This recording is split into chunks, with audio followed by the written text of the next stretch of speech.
My circle is quite small. I keep it small. Have you been burnt in the past? Absolutely. And look, I like to help people. I like to gift and give. Like, anyone asks for help, I will make it happen. I use a famous saying, consider it done. If I say to you, consider it done, it will be done. You said that a few times and it was done. It was done. And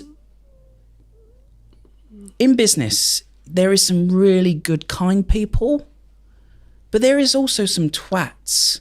There is also some ruthless people. Mm-hmm. And when you grow and you build a business, unfortunately, those people want to climb. But I always look at it this way, Joe.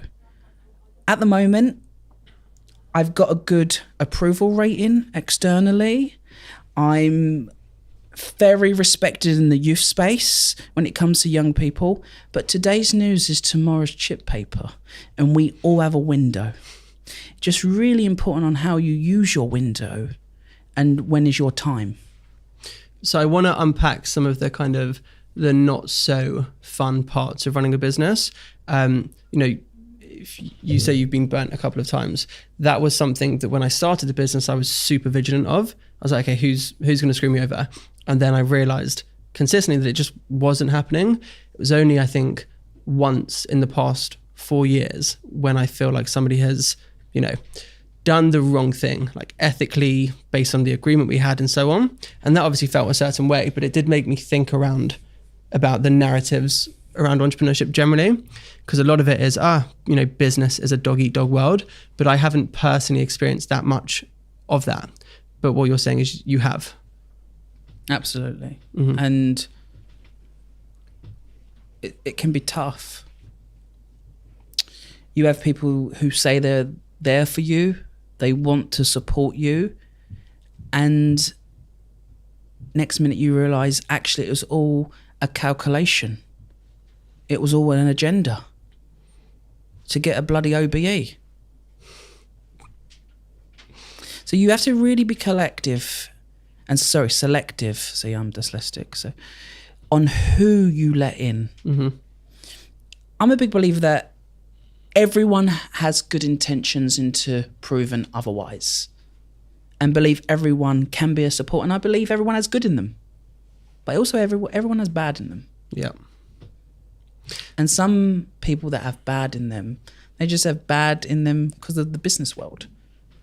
And you have people promise you stuff, that they will do stuff, they will help you, and that time never comes.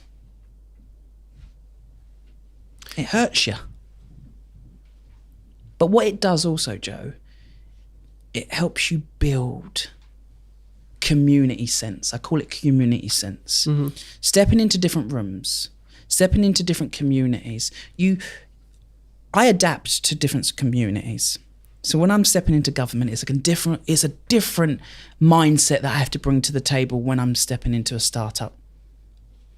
And you build your community sense and you understand that community sense. And I think one of the most important things as an entrepreneur is emotional intelligence. Reading the room, understanding what someone wants, and understanding what you can offer and what you can't offer, and reframing your weaknesses as superpowers. I like that. So when it comes to, as you say, letting people into your circle, and that can mean socially or in business, what's your process? Is there a specific hiring process? Are there specific tasks or things that you ask of people? I always go back to why. I start with the why. What is it that I can actually offer that individual? And what do they offer me? And is it mutual? How do they come to be in my presence? And how did I become to be in their presence? And then it's just, I'm a big believer. One of the things over the lockdown, I've done a lot of reflection. One of the things that I practice, which has helped my business grow 700% in lockdown, is go from having all the answers to all the questions in everything you do. And when you do that, the truth comes out. So I ask the question 3 times to get to the answer, but I ask it in a different way. What's an example? Why are you building a business? What can your business do for you? What is the thing that you like about your business? So I've asked you all the same question. Why are you an entrepreneur and in business? But I've asked it all in different ways. And 9 out of 10 times, they don't line up. They're not the same answer.